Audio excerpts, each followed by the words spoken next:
Fala pessoal do canal, tá começando aqui mais um Crise nas Infinitas Barbas Fest pra gente falar de mais um dos materiais de totalmente diferente Nova Marvel. Um material que eu tô gostando bastante, por mais peculiar que seja, e tem algumas coisas legais pra falar aqui. Material esse aqui, Avante Vingadores, que número, Rodrigo? Número 8, 148 páginas de quadrinho, custando R$18,20. Um material que eu tinha iniciado, assim que saiu o primeiro volume, eu tinha iniciado, comprei se eu não me engano até o 2 ou 3, desisti, falei, isso aqui tá muito ruim e tal, e realmente era um mix que não tava caminhando, mas na edição 7, na edição anterior, houve uma reformulação do mix em decorrência da Guerra Civil 2 que tá chegando. Algumas histórias tiveram que entrar num hiato e aí outras entraram no lugar. Aí a revista sim passou a ser interessante e diferente do que era antes.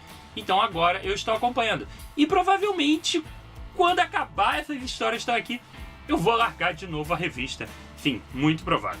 Aqui a gente está atualmente com as seguintes revistas: New Avengers, Ultron, Forever. Aqui no caso é a número 2, se eu não me engano, e não a número 1 como está escrito aqui. Acho que isso está errado. Hércules número 3 e 4. Votilock número 2 e 3. E a Astonish Ant-Man número 10. Esse é um mix que está reunido aqui bem diferente com essa bela capa aqui. Também Alan Davis na arte, né? Com essa bela capa, a gente começa com o roteiro de Al Ewing, arte de Alan Davis e arte final de Mark Farmer. Rachel Rosenberg nas cores. Cara, essa mulher pinta, ela não para de pintar, né? É uma máquina de pintura. Uma revista, cara, realmente está marcando aqui Ultron Forever número 1. Uma revista bem peculiar e com uma escolha, na minha opinião, extremamente errada da Panini. Por que errado, Rodrigo? O material é ruim? Não, na verdade o material é muito interessante. A premissa por trás dessa história é bem bacana, com um puta desenhista por trás da revista, cara. Alan Davis e Mark Farmer, essa dupla de desenhista e arte finalista, são uma das duplas clássicas dos quadrinhos, como Frank Miller com Klaus Janson. É daquelas coisas pra gente realmente parar pra dar uma olhada. E tu tinha a oportunidade da Panini fazer dinheiro, da Panini vender pra galera, da Panini botar, uma minissérie em 3 partes na banca. Afinal, são só 3 edições, cara. 3 ediçõezinhas, 3 edições de 20 e poucas páginas, custando R$3, R$4, pra galera ir ao delírio. Meu Deus, a Panini tá lançando revistas baratas, tudo mais. Vão lançar uma edição única, custando R$10, que seja, sei lá, R$7,20, R$8, R$9,40, sei lá que preço que seria essa porra. Mas lançava uma edição disso separada à parte, cara. Porque isso não tá afetando em nada a cronologia de nada. Isso não tem nada a ver com Totalmente Diferente Nova Marvel, com Guerra Civil 2, com porra nenhuma. Com um potencial de venda enorme, porque uma história alternativa, sem ligação com nada, com uma boa equipe criativa, Vingadores, tudo redondo. Ela me enfim Avante Vingadores número 8. Cara, eu tenho certeza, tirando eu, maluco, Rodrigo, e mais uma meia dúzia que deve ter começado a comprar a revista, ou recomprar a revista, pensando justamente nessa fase Ultron Forever, a maioria simplesmente não vai pagar R$18,20 para ler 20 e poucas páginas de Ultron Forever. Elas não tiveram um aumento, um acréscimo de vendas de exemplares vendidos por causa disso aqui. E poderiam ter vendido para todo mundo se tivesse lançado a minissérie separada. Cara, às vezes algumas coisas são óbvias demais, cara. Aí vai ter uma galera também que odeia a Panini, que vai falar isso mesmo, eu sempre falei que a Panini era a pior editora do mundo e tudo mais. E vai corroborar com isso aqui com todas as forças, que não é o caso também. É só que às vezes parece que falta visão, cara. Acho que em alguns momentos eles acertam demais, mas em alguns outros, como esse caso, falta visão. Porque essa história que tá aqui é muito boa. O ano é 2420, o mundo e o universo foi dominado pelo Ultron, e o Doutor Destino... Estranho, o Doutor Destino tá vivo, né? Só assim, o Doutor Destino, ou alguém se passando por Doutor Destino, o que é um grande mistério do quadrinho, resolve, podemos dizer, sequestrar. Ele sequestra alguns heróis vingadores das mais diversas épocas dos quadrinhos que a gente conhece, pegando momentos geralmente mais antigos dos quadrinhos, como Hulk em fase pré-Vingadores, como o momento em que o Máquina de Combate, esqueci o nome do cara agora, James Rhodes, o cara lá que é o Máquina de Combate, ele tava usando a roupa do Homem de Ferro, pega o momento em que o Thor tava usando aquela armadura, que ele tinha uma fragilidade lá sem armadura. Então essas fases foram escolhidas assim especificamente pelo Doutor Destino, porque eles eram úteis naquele momento temporal para lutar contra a ameaça do Ultron no presente do Doutor Destino. Por quê? Doutor Destino, o Ultron, após dominar tudo, ele criou uma equipe de Vingadores dele próprio, inclusive com o Thor do futuro, que na verdade é o mesmo Thor, o Odinson, só que no futuro, numa versão totalmente zoada, obviamente. E aí ele criou todo esse grupinho de Vingadores, e agora, para derrotar esses Vingadores, nada melhor do que Vingadores dessa época. Então, acabou que ficou uma revista extremamente divertida. É uma revista com um visual muito bom e com uma fluidez muito legal. Porra, é legal ver essa porradaria. É legal tu ver a Thor, Jane Foster, com o Thor do Walt Simonson lutando contra um Thor do futuro. Uma porradaria diferente. Você vê um Hulk ali numa situação totalmente constrangedora e bizarra, mas legal pro contexto. Tem a Capitã América, que é filha do Luke Cage, com a Jessica Jones. Tem todo um contexto bizarro e é legal, cara. É uma revista muito divertida e que todo mundo podia estar lendo agora. Mas só tá lendo quem tá comprando Avante Vingadores. Eu falei no outro programa, era uma oportunidade de você comprar essas 3 edições. Edição número 7, 8 e 9. Ler o Ultron Forever, ler o Votlok, o Hércules e tudo mais, e dar uma olhada ali em como estão essas publicações e decidir se depois pra frente vale a pena acompanhar ou não. Mas realmente só tem como ler por aqui. Quem sabe no futuro lança um capa durazinha desses sem vergonha que custa 30 prata com meia dúzia de páginas e aí a galera compra. Mas Ultron Forever, material bem bacana. Conclui na próxima edição, na edição número 9. Pra vocês terem ideia aqui, cara, o Ultron virou Odin, cara. Não virou Odin, mas ele se tornou o pai de todos, radiais. Tá muito legal isso daqui. Então, concluída essa edição aqui, que foi muito boa, com porradaria generalizada e muito bem executada, bem divertida. Vamos torcer para ver onde é que isso vai dar. A gente parte para a revista que é bem curiosa e que era uma das motivações também de eu passar a comprar ou recomprar esse título, que era o Votlok, que é a campanha presidencial do Loki. Por motivos óbvios do canal, o nome do canal e tudo mais, vocês já perceberam que eu curto toda a mitologia nórdica da Marvel, né? E obviamente gosto bastante também do personagem Loki. E o conceito por trás do Loki se tornar um candidato à presidência dos Estados Unidos parecia algo bem bacana. Resolvi arriscar a revista, já tinha ouvido alguns relatos que era um material legal, resolvi arriscar justamente em Avante Vingadores número 7, gostei e realmente continua um material diferenciado. Aqui a gente inicia sim um material dentro do contexto atual da Marvel, de All New, All Different Marvel, ou qualquer coisa dessas que seja. E aí cabe aqui mais uma reflexão, tá? É um programa de reflexões. Já refletimos sobre a Panini, agora vamos refletir sobre a Marvel. Eu tentando refletir a respeito do atual cenário dos quadrinhos, em que muito se critica, principalmente a Marvel, por suas posturas editoriais e tudo mais. Eu mesmo tenho enormes críticas sobre muitas coisas, embora não concorde com todo o discurso, tá? Eu acho que existem coisas e coisas, existem caminhos interessantes, propostas interessantes. Mas eu lendo essa edição aqui, o Votlok e o que vem em seguida, que é o Hércules, eu comecei a perceber, cara, a Marvel tá, talvez, tá? Posso estar tendo uma leitura totalmente errada, filosofando aqui da maneira completamente errada. E, bom, se você não concorda também, não tem problema nenhum, tá?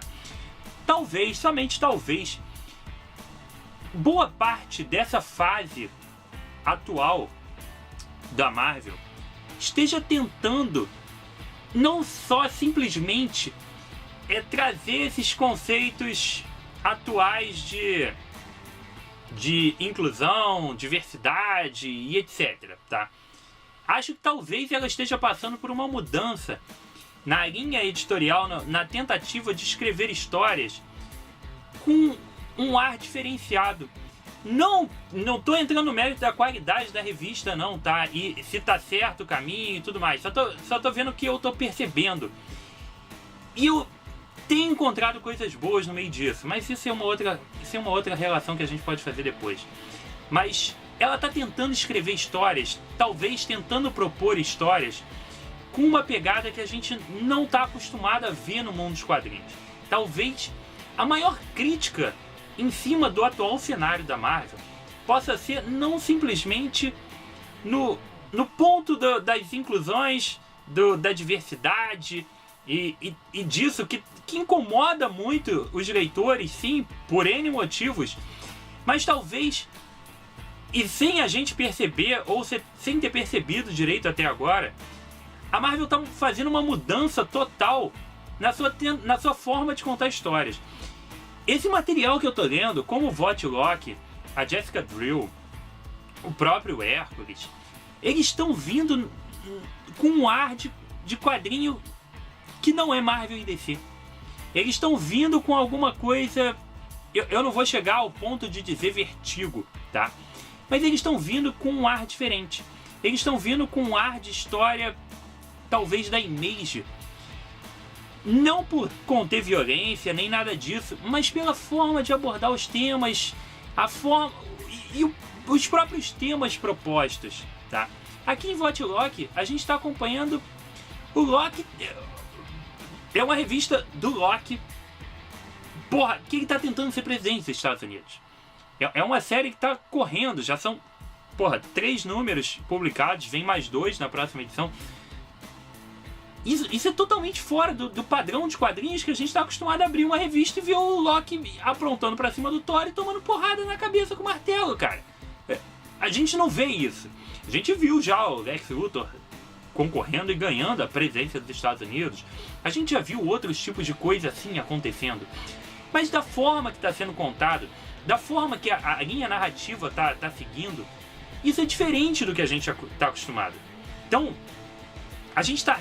Não eu, mas o que se reclama da Marvel talvez não seja simplesmente esses pontos aí, talvez seja que as pessoas não entenderam ou simplesmente realmente não gostaram, né, dessa nova proposta. Eu não sei o quanto eu fui claro, o quanto eu fui confuso nessa história toda aqui, tá? Mas realmente eu sinto um ar muito diferente nas histórias. Eu tô começando a perceber histórias muito diferentes. Mantendo, assim, às vezes, a essência do personagem, mantendo algumas coisas, mas tem algumas mudanças que estão vindo não tão sutis assim, seguindo realmente uma linha diferente. Eu não sei para onde isso vai dar, não sei até que ponto essa discussão vai. Se eu conseguir elaborar mais alguma coisa para realmente fazer um programa e debater melhor sobre isso, tá? Eu vou entrar. Mas essa leitura do Votilock hoje, assim, eu vi, cara, isso aqui é um quadrinho diferente. É do mesmo jeito, porra, de Jessica Drill, grávida, com problemas com a dualidade de ser mãe e ser super-heroína. Isso não é um quadrinho de super-herói Marvel e DC. Não é. Embora eles tenham problemas pessoais, eles tenham N coisas sendo levantadas ao longo das últimas décadas, a forma como essas coisas estão sendo trabalhadas não é o normal. E isso sim é o que está incomodando a galera. É por aí. Acho que esse é o caminho, tá? Mas vamos entrar no Votilock, tá? Votilock número 2, com o roteiro de Christopher Hastings, arte de Paul McCaffrey, é isso aí? E cores de Chris Chuck. A gente tem a segunda parte da sensacional campanha eleitoral para a presidência dos Estados Unidos, do Loki. O Loki entrou de uma maneira completamente bizarra no meio dessa corrida eleitoral. Isso está extremamente interessante e divertido. A primeira página aqui já é uma propaganda de televisão, que ele mostra uma menininha lourinha, essa daí é fulaninha de tal, ela é uma menina feliz.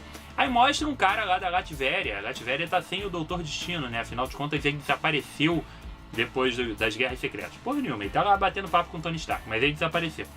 Aí mostra lá um terrorista da Latvéria. Esse é um terrorista da Latvéria, não sei o que lá, pichando o cara como malvado, super malvado e tudo mais. Ele quer que a menininha loura morra. Isso aí, aquela coisa terrorista. Aquela propaganda de mais baixo nível. Aí mostra o Partido Republicano e o Democrata. E aí fala assim, porra, eles, os republicanos e os democratas, o candidato tal, X e Y, foram lá tentar fazer uma conversa de paz, alguma coisa, mas conversaram via Skype. Eles têm medo de chegar lá e conversar cara a cara com ele. Eu, Loki, já caí na porrada com o Hulk e apanhei pra cacete. Eu não tenho medo. E é isso, é uma propaganda, cara, daquelas lixo total, entendeu? Que não vai a lugar nenhum. Simplesmente difamação com mentiras envolvidas. E isso é fantástico. Que é um quadrinho diferente, cara. É um quadrinho diferente que tu tá lendo aqui. Com uma proposta totalmente diferente mesmo. De mostrar as sujeiras de uma campanha eleitoral. A gente pode fazer paralelos tremendos aqui. A respeito até do nosso cenário político. Que a gente também não vai entrar nesses detalhes, tá? Não vamos entrar nessa discussão. E aí mostra toda a questão da mídia também envolvida nisso. Como as pessoas são influenciáveis em cima disso. Como elas começam a adorar o cara sem motivo nenhum. E ele se mostrando um extremo canalha e mentiroso. E ele fala, eu minto mesmo. E aí? Foda-se. E a galera lota o estádio pra ver o Loki. O Loki chega lá, eu odeio vocês, cara. Eu não conheço vocês. Não, ele chega, eu amo todos vocês. Mentira, eu não conheço nenhum de vocês, eu não tô nem aí. E a galera, vou botar no Loki. Coisa assim. Então tem alguns pontos muito interessantes. Tem uma repórter que tá extremamente interessada em acabar com essa carreira política do Loki. Ela tá investigando ferrenhamente ao longo das 2 edições que tem aqui. Mas ela tá em péssimos apoios, porque ela não consegue resolver de jeito nenhum. A cada nova tentativa dela, ela só consegue levantar ainda mais o Loki nas pesquisas. Então é uma revista totalmente diferenciada. Não é uma revista para você ver porradaria. Não é uma revista dos Vingadores, do Thor, de nada disso, cara. É uma revista do Loki se candidatando a presidente dos Estados Unidos. É o que eu... Vamos voltar para aquele ponto, tá? Do mesmo jeito que eu falei na edição anterior do Hércules. Rodrigo, eu não gostei desse Hércules e tal, muito moderninho e tudo mais.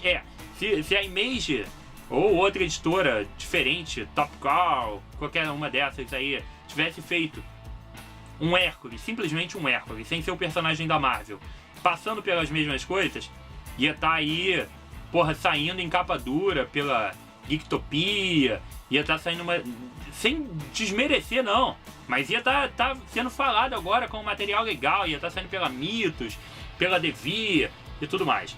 Se Vote Loki fosse com esse mesmo conceito, criassem um personagem Loki, criassem ou um outro personagem qualquer, assim, fictício, nessa mesma proposta, concorrendo à campanha eleitoral e tudo mais, vou lá me candidatar. Podia ser que isso estivesse sendo falado pra cacete agora, entendeu? Que história original, ideia genial, caralho e tudo mais. Mas como é Marvel, descaracterizou o personagem e acabou o mundo e tudo mais.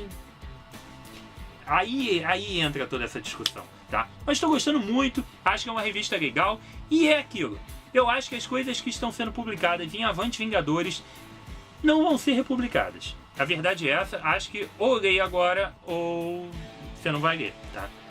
Lógico, se você não tiver nem um pouco afim, não tem nenhum problema. Segunda edição mantém o roteiro do Christopher Hastings, só que agora a gente vai para a arte do Langdon Foss, tá?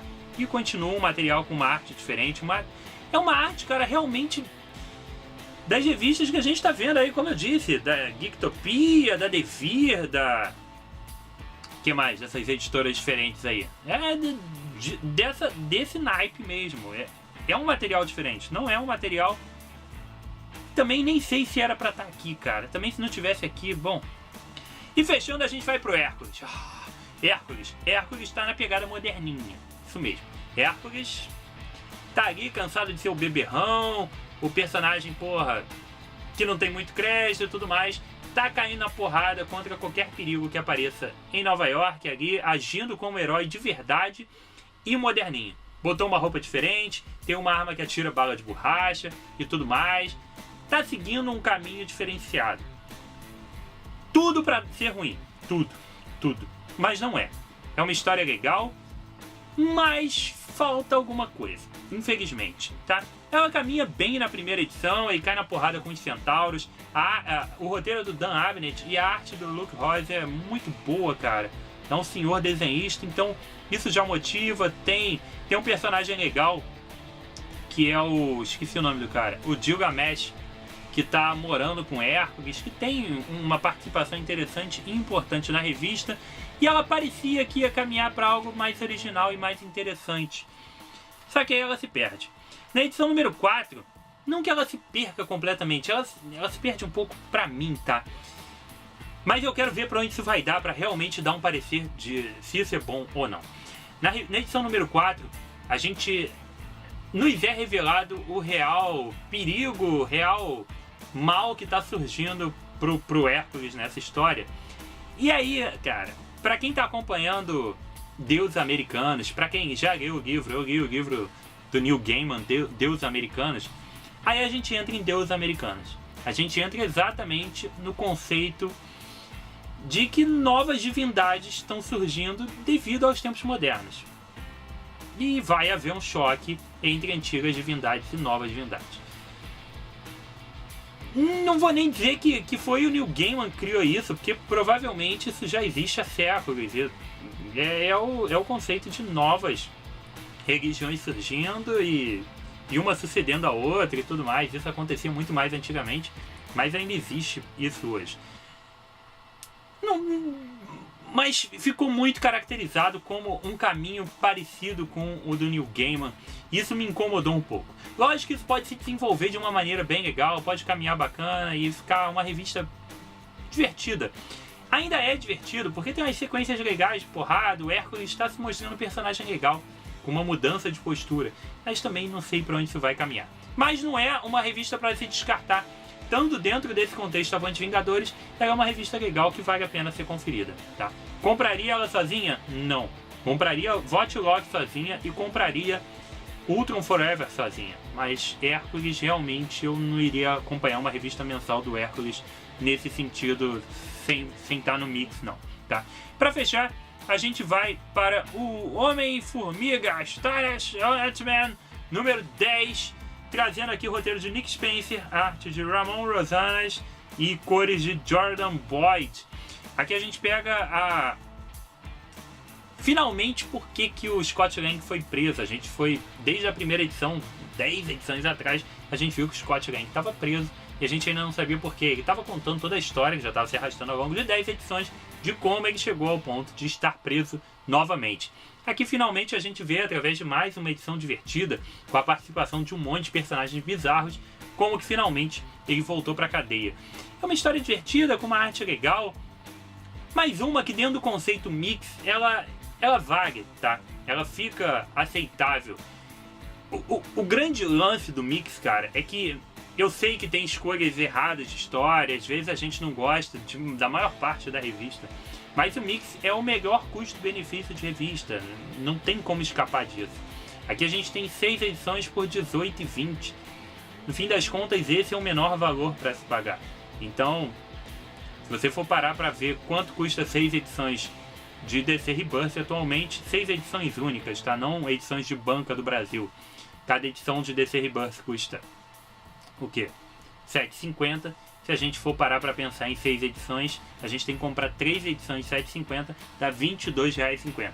R$18,20, você tem o menor custo de todas as revistas para pagar por edição. Então acaba que se torna o valor mais viável. Então se for o caso, como está agora, trazendo revistas que eu realmente me interesso em ler, vale a pena. Quando você começa a ter 2 revistas aqui já que não te interessam, aí realmente uma dessas de 148 páginas começa a ficar um valor não tão legal, tá? Programa longo, extenso, mas com algumas reflexões aqui que podem não ter levado a lugar nenhum, obviamente. Mas acontece, faz parte. Às vezes a gente tem que dar essa devagada aqui também, botar algumas coisas para fora e iniciar discussões, por que não? Pode ser que isso inicie algum debate interessante, ou não, pode ser simplesmente alguém me xingar. Acontece, tá bom? Mas deixe seu comentário, diz o que você achou dessa revista, o que você acha da Marvel atualmente, do que eu falei aqui, se eu tô certo, se eu tô totalmente errado, viajei, faz parte, tá? Deixe seu like, deixe seu comentário aqui, beleza? Pra galera nova no canal, bem-vindos. Venham ver os reviews curtos também. E os longos, tem mais longos que esse, por que não? Dá uma olhada nos outros programas e dá uma olhada no Facebook, no Twitter e no Instagram do Barbas, tá bom? Então foi isso aqui comigo, Rodrigo, mais um review de quadrinhos. Um abraço e até a próxima.